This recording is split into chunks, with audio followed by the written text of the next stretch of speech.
अब हम थोड़ा सा आ जाते हैं वेब पेज के स्ट्रक्चर के ऊपर कि बाय यूजिंग HTML आप वेब पेज का स्ट्रक्चर किस तरीके से बनाते हैं। तो वेब पेज का जो स्ट्रक्चर है, अच्छा कोई बात मेरी समझ में ना आए ना तो भाई पूछ लेना, क्योंकि अगर आप नहीं पूछोगे तो उससे मुझे ये लगेगा कि आपको आता है और मैं तेजी से आगे निकल जाऊंगा। सही है, मेरी बात समझ में आ रही? कमेंट का भी टैग होता है। कमेंट किस तरह करते हैं? कमेंट इस तरह करते हैं कि देखें आप यहाँ पे तो आप सिंपली कर सकते हैं, अगर आपने सेलेक्ट करके कर दिया ये कमेंट हो गया, ये इस तरीके से टेक्स्ट कमेंट हो गया, ठीक है। इसके इन बिटवीन जितना कुछ भी होगा ना वो सब कमेंट हो जाएगा। सही है, चलें 12। तो मैं आपसे ये कह रहा था कि HTML है, दोबारा बोलें क्या कह रहे हैं?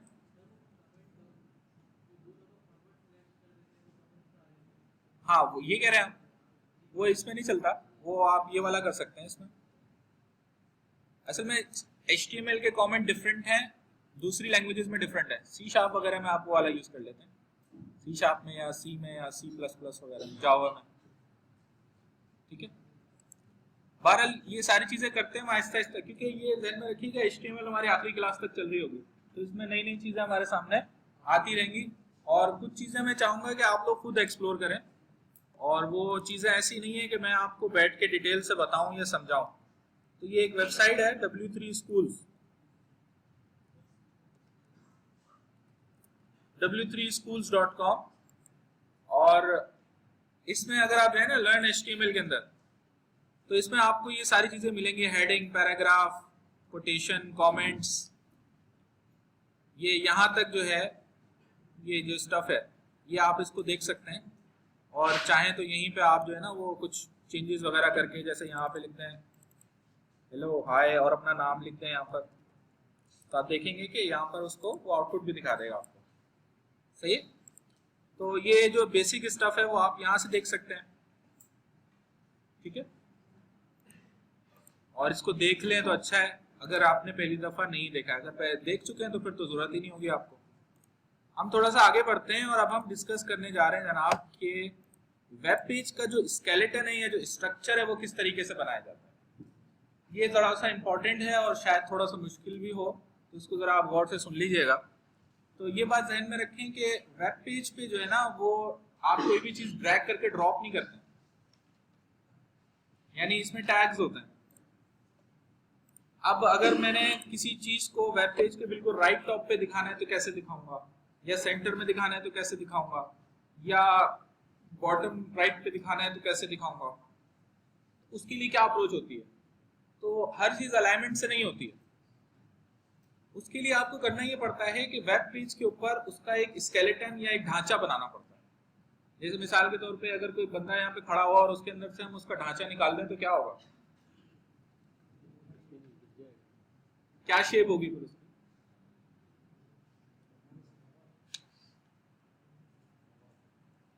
अजीब सा वो गोश्त का एक ढेर बन जाएगा और कुछ भी नहीं होगा, ऐसे ही है ना। तो बिल्कुल इसी तरीके से अब अगर आप गौर करें कि ह्यूमन के अंदर एक जो स्केलेटन होता है वो बेसिकली डिजाइन करता है ह्यूमन की शेप को। सही है, अगर ये ब्रेन ऊपर है तो ढांचे की वजह से है, अगर ढांचा इस तरह ना हो हमारा तो ब्रेन भी ऊपर ना हो। बात समझ में आ रही? इसी तरह वेब पेज पे भी पहले आपको स्केलेटन बनाना पड़ता है और फिर उसके ऊपर आप बोटियां लगाते हैं, यानी कि टैग्स लगाते हैं। सही है, अब ये जो स्केलेटन बनता है ना, ये बनाने के हमारे पास मुख्तलिफ तरीके हैं। जो HTML जो ये मैं वेब पेज स्ट्रक्चर की बात कर रहा था, तो उसके लिए आप फ्रेम्स यूज कर सकते हैं, लेकिन ये जो फ्रेम्स है ना ये इनकी गूगल वालों से बड़ी बुरी बातचीत है, तो अब ये ज्यादा यूज होते ही नहीं है। गूगल और सर्च इंजन को इनसे बड़ी शिकायत है। इसके अलावा आप HTML के टेबल्स यूज कर सकते हैं, और आप जो है ना वो डिफ का टैग विद CSS ये यूज कर सकते हैं। तो अभी जब हम CSS पढ़ेंगे तो इस चीज को डिस्कस करेंगे, अभी फिलहाल हम जरा ये डिस्कस कर लेते हैं। इसको आप समझ लें खत्म हो गया। सही, HTML टेबल्स जो हैं उनकी मदद से आप वेब पेज का स्ट्रक्चर या स्केलेटन बनाते हैं। सही है? और वो कैसे बनाते हैं? तो देखिए मैं यहाँ पर जो है वो एक नया HTML का पेज ऐड कर रहा हूँ।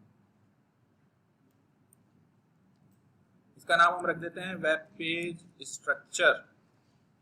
भाई कुछ समझ में ना आया ना तो मुझसे पूछ लेना। सही है? यहां पर मैं लगा रहा हूं टेबल का टैग। टेबल का जो टैग है ना, टेबल की टैग की मदद से हम टेबल भी बनाते हैं। जैसे वेब पेज पे कोई 2 डायमेंशनल स्ट्रक्चर दिखाना हो, अपनी मार्कशीट दिखाना हो, अपनी CV दिखानी हो, वो भी आप टेबल बना सकते हैं, टेबल बन जाता है। लेकिन टेबल की मदद से इस वक्त जो हम काम करने जा रहे हैं वो वेब पेज का स्ट्रक्चर बनाने जा रहे हैं। ठीक है? तो ये पेज है हमारे पास वेब पेज स्ट्रक्चर, और मैंने क्या किया कि इस पेज को रन कर दिया, तो ये आउटपुट है इसका। जाहिर है अभी इसमें कुछ भी नहीं है तो आपको कुछ भी नजर नहीं आ रहा। उसके बाद ये जो टेबल है इसके अंदर मैंने बना दी TR से मुराद है टेबल रॉ। सही है? और अभी आप इसका आउटपुट देखेंगे तो भी आपको कोई आउटपुट नजर नहीं आएगा। उसके अंदर फिर मैं यूज कर रहा हूँ TD डेटा, टेबल डेटा, और उसके अंदर मैंने लिख दिया जनाब फर्स्ट रॉ फर्स्ट कॉलम।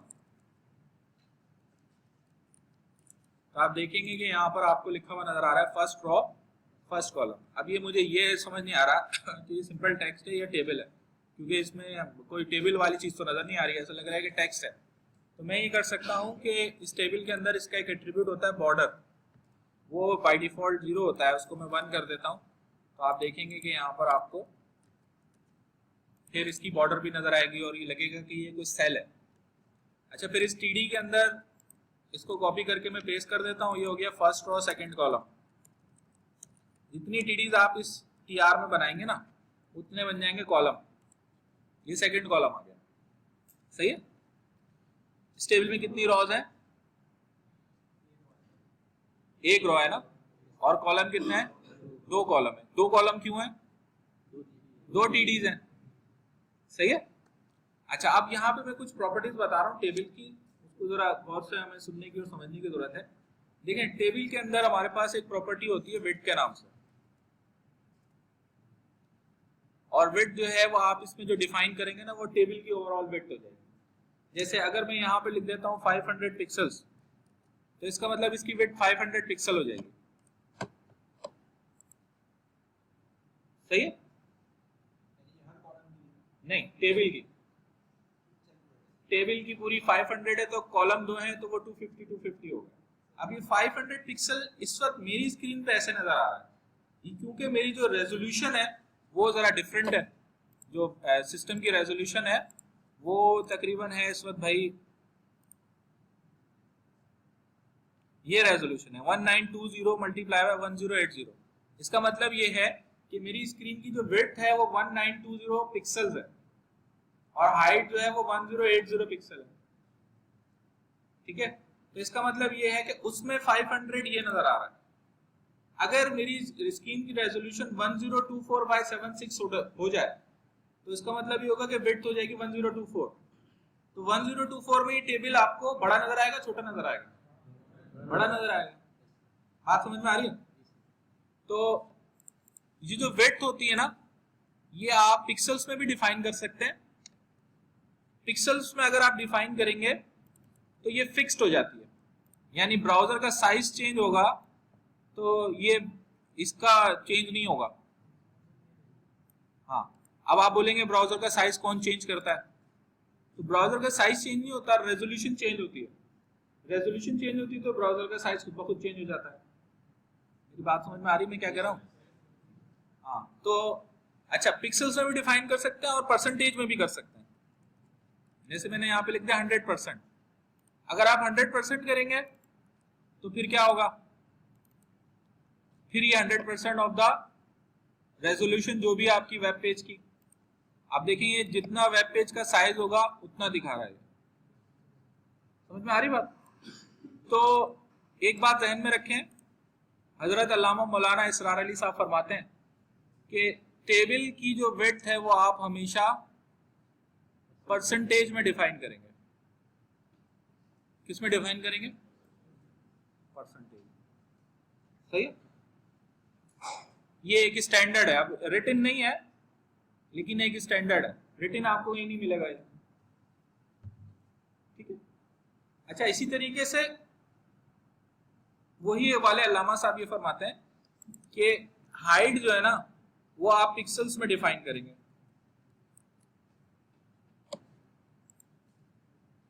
अब हाइट आप पिक्सल्स में क्यों डिफाइन करेंगे भाई?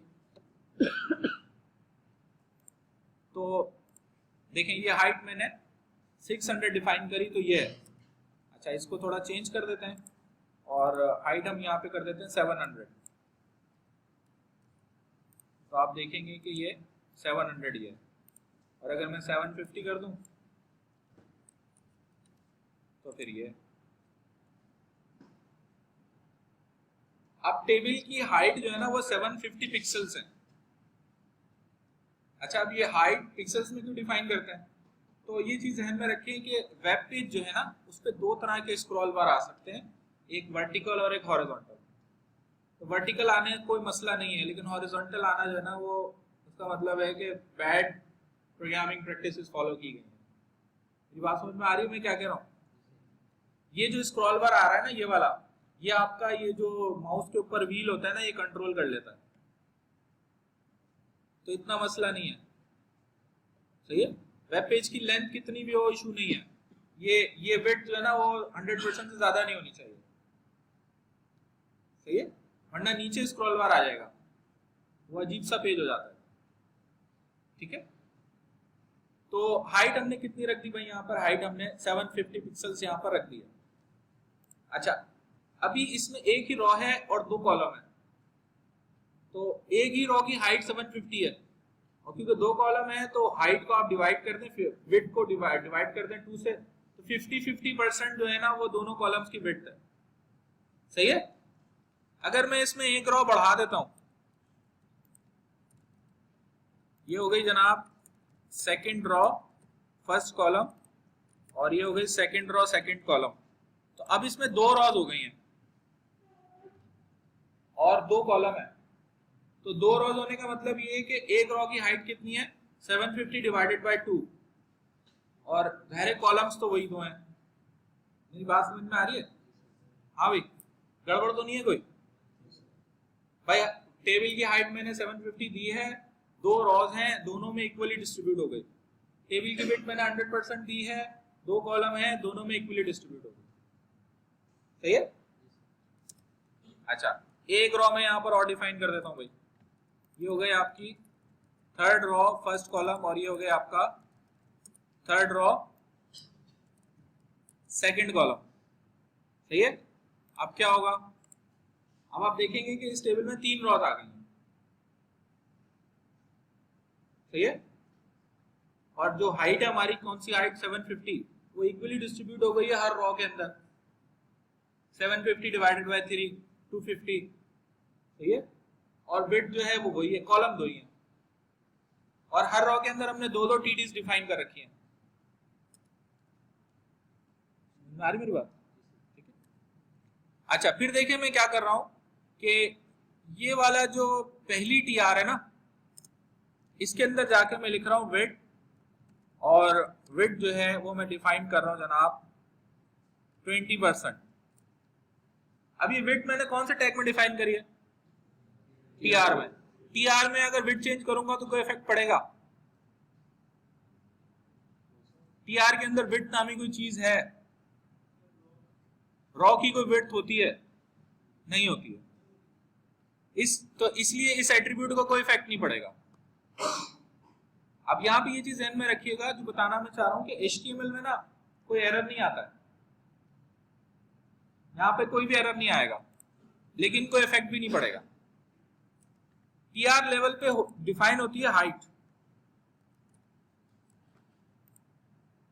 ठीक है। और हाइट आप पिक्सल्स में देते हैं, तो जैसे मैं यहां पे दे देता हूं 100 पिक्सल्स, तो ये पहली रॉ की हाइट मैंने कितनी दे दी? 100 पिक्सल। तो पहली की 100 हो गई, अब बाकी की कितनी है? 750 माइनस 100 डिवाइडेड बाय 2, 650 जो है वो दोनों में इक्वली डिस्ट्रीब्यूट हो गई। समझ में आ रही मेरी बात? मैं तेज तो नहीं पढ़ा रहा? हाँ, सारे बैचलर आए हुए, मैंने कहा थोड़ा तेज पढ़ा दो। सही, हाँ ठीक है ना। भाई किसी को समझ में नहीं आ रहा ना तो मुझे बता देना, मैं अपनी स्पीड आगे पीछे कर लूंगा। तीसरी रॉ की भी हाइट हमने क्या दे दी, 100, तो तीसरी रॉ की हाइट भी क्या हो जाएगी, 100। सही है, पहली की 100, दूसरी की 100, मिडिल वाले की कितनी हो गई, 550। सही है ना। अच्छा अब यहाँ पे एक और चीज समझ लें, अगर मैं यहाँ पर ये करूं कि मिडिल वाली डिप में जा टीआर में जाके यहाँ पे भी हाइट में लिख दूं 100, अब क्या होगा, देखें टेबल की 750 है और हर टीआर में जाके मैंने 100 लिख दिया।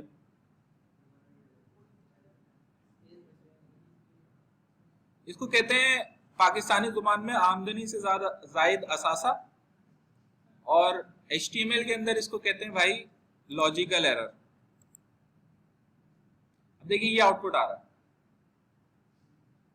अब ये आउटपुट क्यों आ रहा है ये अब आपकी समझ में नहीं आ रहा। क्यों आ रहा है, इसलिए आ रहा है कि ये जो HTML है इसकी कोई ग्रामर डिफाइंड नहीं है, इसके कोई रूल नहीं है। अब ये ब्राउजर के ऊपर डिपेंड करता है, वो जो दिल चाहे डिस्प्ले, क्योंकि उसको समझ नहीं आया आपने किया क्या है। आपने टेबल की हाइट दे दी 750 और टोटल रॉस की हाइट मिला के 300 हो रही है, तो वो बाकी जगह कहाँ लेके जाए उसको समझ ही नहीं आ रहा, तो उसने ये करके दिखा दिया। मेरी बात समझ में आ रही है, ये लॉजिकल एरर है और ये ढूंढना सबसे मुश्किल होता है। ये तो मैं अभी लिख रहा हूं तो मुझे पता है, अगर मेरे सामने कोई पेज लाके बोल दे और बोले कि भाई ये बताएं ऐसा क्यों आ रहा है, तो मेरे लिए बड़ा ढूंढना मुश्किल काम है इसको।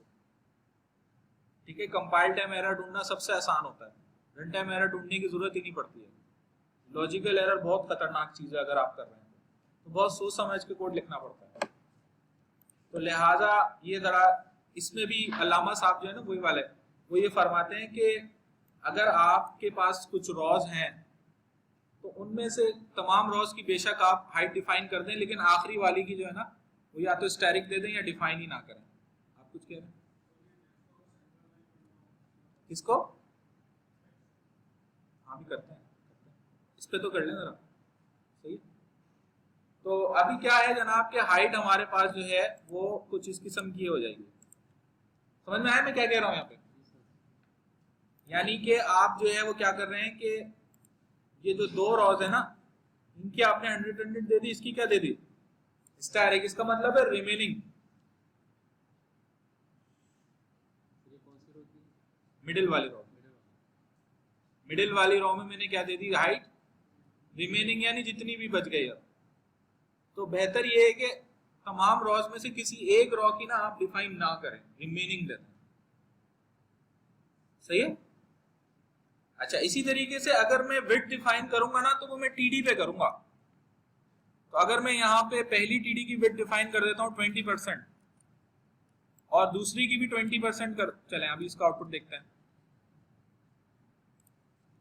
तो आप इसका देखें कि ये पहली कॉलम की विड्थ कितनी हो गई, कितनी हो गई 20, तो दूसरे की कितनी है 80 है। तो अगर आपने यहाँ पे भी जाके लिख दिया 20% तो फिर क्या होगा, है क्या होगा, ये फिर वही अंदर से निकल के थप्पड़ मारेगा आपके मुंह पे, यार क्या मजाक लगा रहा। सही है, समझ में आ रही मेरी बात। तो क्या करना पड़ेगा आपको, या तो आप यहाँ स्टैटिक डिफाइन कर दें या डिफाइन ही ना करें। ठीक है, सही है भाई, समझ में आ रहा है तुम लोगों के। तो अब देखिए ये हमारे पास ये वेब पेज के ऊपर ये 3 रॉज हैं और 3 कॉलम कितने हैं और सेल कितने हैं, 6 सेल हैं। सही है ना, ठीक है। खाना खा के आ ना तुम लोग भाई, ये इस कोर्स की सबसे आसान क्लास है। चले मजाक कर रहा हूं, हाँ जी बोलें, क्या समझ नहीं आ रहा। हाँ लेकिन टेबल की हाइट मैंने कितनी डिफाइन करी है, नहीं नहीं टेबल की कितनी डिफाइन करी है 750 है ना। सही है, और टीआर की कितनी करी है? नजर नहीं आ रहा लिखा हुआ? अबे तुम आगे आगे बैठ जाओ, तुम्हारी आंखों में मसला, इधर आओ मेरे पास आओ। तुम्हारी आई साइड कितनी है? हाँ ये मसला है ना, यहाँ बैठ जाओ ना, इधर बैठ के स्क्रीन देखो, यहाँ से ये। तो आप देखिए यहाँ पर भाई सूरत हाल ये है कि हमने बनाया है एक टेबल, उस टेबल में बनाए हैं 2 कॉलम और 3 रॉ। हर रॉ की अलग अलग हमने हाइट डिफाइन करी है, हर कॉलम की अलग अलग हमने विड्थ डिफाइन करी है। कॉलम की हाइट डिफाइन करना बेकार है, इसी तरह रॉ की विड्थ डिफाइन करना बेकार है। सही है? बात समझ में आ रही? ठीक है। अच्छा, अब बेसिकली हमारे पास ये जो टेबल बना है, इसमें जो ये 6 सेल्स है ना, इनको एज अ स्केलेटन या ढांचा या स्ट्रक्चर हम यूज कर सकते हैं। कैसे? देखें, सबसे पहला काम तो मैं ये कर रहा हूं